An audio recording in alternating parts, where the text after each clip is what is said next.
Hey everyone, it's Ariel Waldman from Tested, and I'm really excited to share my favorite things with you this year because any day now I am about to go on my second Antarctic expedition.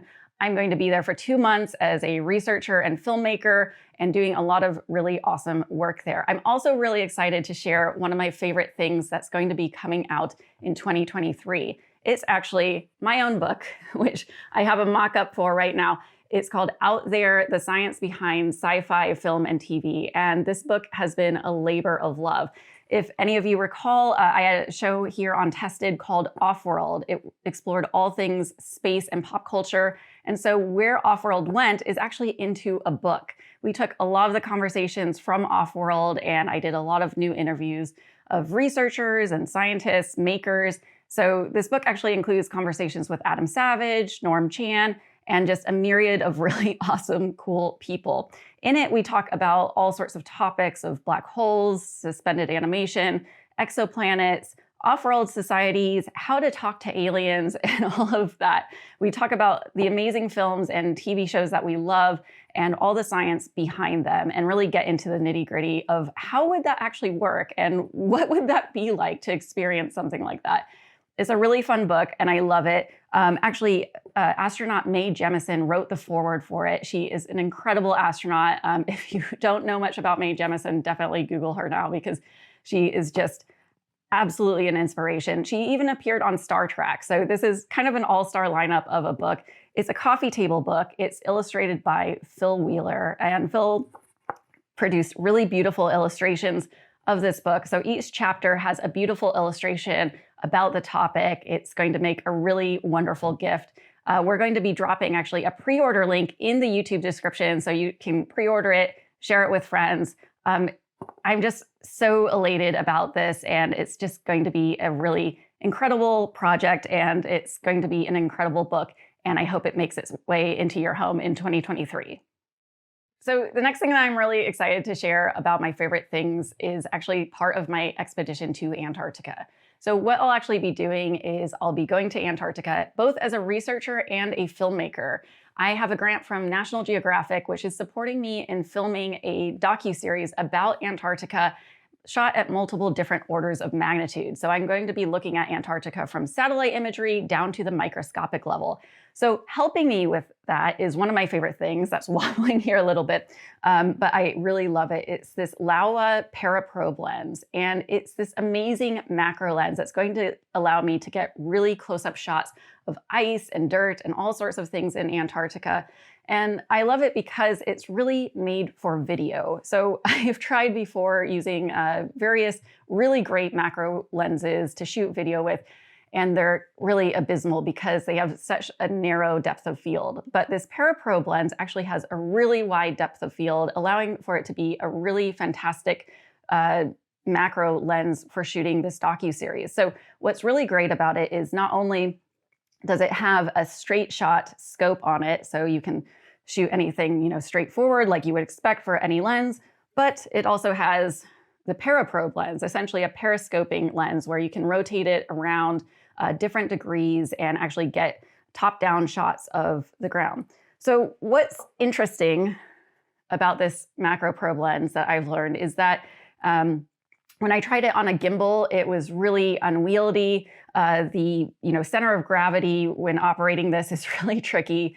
And so even with a really good gimbal, I didn't get great shots. So what I'm now actually going to use this with is the Zeppin Micro 2 Plus motorized rail. That's it.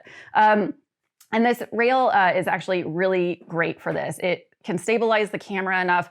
It can give me some really great macro shots and allow me to get pans of ice or dirt or what have you that are really similar to like getting a drone pan. So it actually is a really lovely filmmaking tool when paired with the motorized rail. So that's absolutely one of my favorite things. As I think I may or may not have mentioned, these are waterproof tips and they have lights on the end, and that also makes it really great. So in case I want to stick the probe lens into a frozen lake or something that's melted a little bit, that's going to allow me to do that. So this is definitely one of my favorite things that I'll be taking with me on my Antarctic expedition.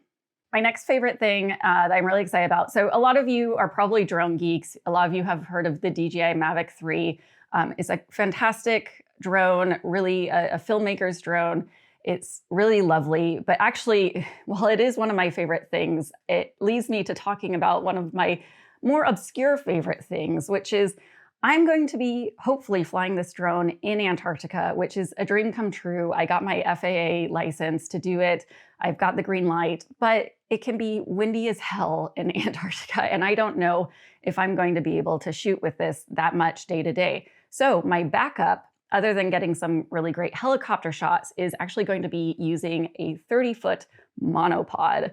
It's actually 32 feet monopod. It's a 10-meter monopod made by Photomass, and it's completely ridiculous. When you extend it out, it's this huge, huge thing. So I'm either going to be putting my R5C on it, or more likely I'm going to be putting an Insta360 and getting some really great aerial shots of Antarctica through that.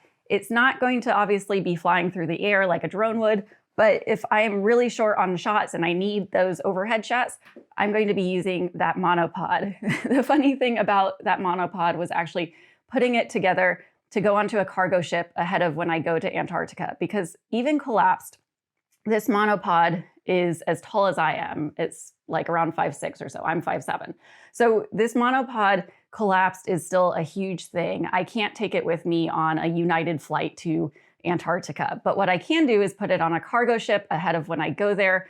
And how I did that was actually in finding a really huge fishing rod case. So together with someone working with me on pre-production, we got together and actually put this monopod into a fishing rod case onto a cargo ship ready for Antarctica. So that's going to be one of my favorite things, especially if this drone doesn't work out because maybe it's too windy, or hopefully I won't crash it, but just in case, I've got this great monopod. So another thing that I'm really excited to bring on my Antarctic expedition with me is this McKinnon 25-liter backpack, camera backpack. And I'm really pleased with it. I actually had bought the Wandered Provoke backpack and tried that out. And while that is a lovely backpack, I found that getting access to different pockets and everything was just taking me a long time. And for any other trip, that would be fine. But for going to Antarctica, I'm going to be cold and really wanting to get access to things quickly. And so the McKinnon 25-liter backpack I have been really pleased with because it just has quick access. For instance, one of the things that I really like about it is on both sides, you've got bottle pockets, but these bottle pockets expand just by magnets. So again, with the Wandered Provoke, you had to sort of unzip it. Not a big deal, but if seconds count because you're really cold, having these magnetic bottle expanders actually really helps. The other thing is that it's just got some quick access things. So it has a top section that is really great for throwing things in and grabbing it. I use this as my quick pull for my R5C camera. I like this actually because a lot of camera backpacks will have the quick pulls on the side. And in theory, you know, you sling your backpack around and you pull it out. It's really convenient. I've never personally found that very convenient. I've always struggled with those. And with a huge parka on, it's going to be extra difficult. So for me, one of the things about this is I can just throw this on the ground. It stands up right by itself, which is fantastic. And so then I can just do the quick pull out of the top. Other things, you know, you've got a standard laptop pocket back here that's, you know, pretty sizable. I've got my 16-inch MacBook Pro in it. That's really great. Other things I really like about this backpack are the shoulder straps are really comfy. So that's going to matter when I'm hiking for hours on end, hiking up a glacier or something. Having these really cushy shoulder pads is going to really be nice because I have had some really bad backpacks when hiking, and so comfort is really key. The other fact is that's why I've got the 25-liter backpack, is because for me, even though I would love to have a 35-liter one and stuff all of my stuff in it, I would be weighed down way too much. So I have the smaller 25-liter backpack because for my size and build, it's a much better fit.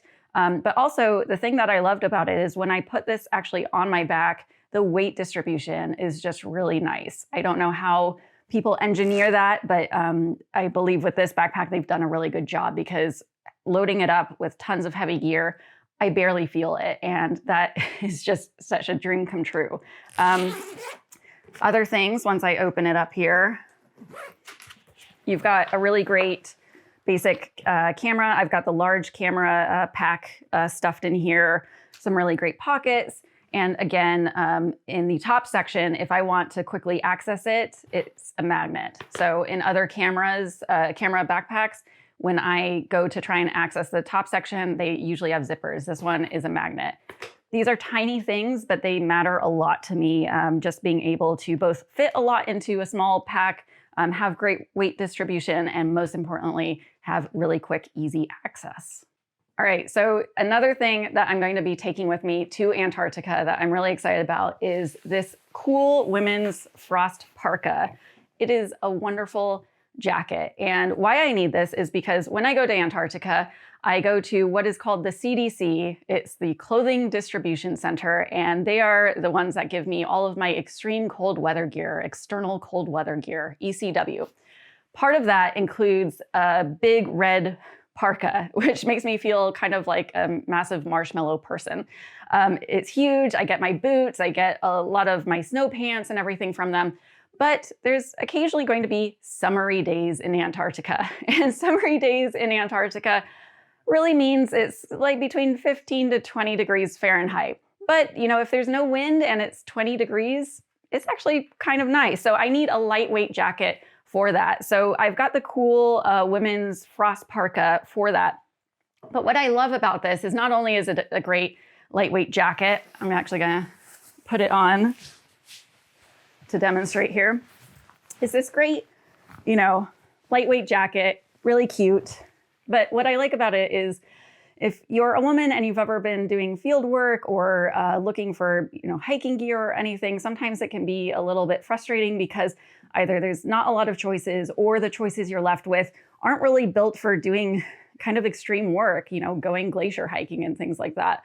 So what's really great about this parka is it has reinforced shoulders, and that's going to be great because as I was showing, I've got this huge backpack. I'm going to have a lot of gear in it. I'm going to be slinging it on and off. And so knowing that I'm not going to rip open this lovely, nice parka is really important. The other things that I really like about it that are really utilitarian are the fact that I've got these internal cargo pockets, and they are huge. So when I'm on expedition, I'm going to be filming myself. I'm going to be throwing camera batteries into these internal pockets and mics and all sorts of things. And I need to be able to quickly throw stuff in, not, you know, mess around with it and pull it back out. So these internal pockets are just huge, easy to access, and really great. The whole parka is also waterproof. So when I'm, you know, laying on top of snow or ice, trying to fiddle with my tripod or something, don't have to worry about it getting wet. And then finally, the thing that actually is makes this really fantastic is the fact that it can be folded into a backpack. And that's really important, actually, because when you're in Antarctica, one of the top rules they tell you is do not sweat. Whatever you do, don't sweat, because if you sweat, then that sweat can actually chill down your body, and that's how a lot of people get too cold or suffer from hypothermia or anything like that. And so they always tell you, you know, don't overlayer. If you start feeling like you're sweating a little bit, make sure to take layers off. And so while I'm hiking or doing other activities, anytime I start feeling a little too warm, I'm gonna take this parka off, put it into a backpack, and then be able to carry it with me really easily. So that's actually a really fantastic thing about this parka and why I'm really excited to test it out in Antarctica this year. So those are all my favorite things for 2022. I have so much to look forward to. If you want to get dispatches from me while I'm in Antarctica about what it's like, how I'm managing, how all of my gear is doing, we'll throw a link into the YouTube description for how you can sign up to get updates from me while I'm in the field in Antarctica. I'm going to be there for 2 months, so it's going to be a lot of fun and really interesting to see how this all goes and plays out. Also in the YouTube description, we're going to be putting a link to Out There, the science behind sci-fi film and TV. Again, share that with friends and family. This is going to be a beautiful coffee table book, and having, you know, our tested favorites on it, Adam and Norm, and a bunch of really awesome scientists, it's just going to be a delight to have. So check all of that out. And really, I had a really surprisingly great 2022, and I'm looking forward to seeing you all in 2023.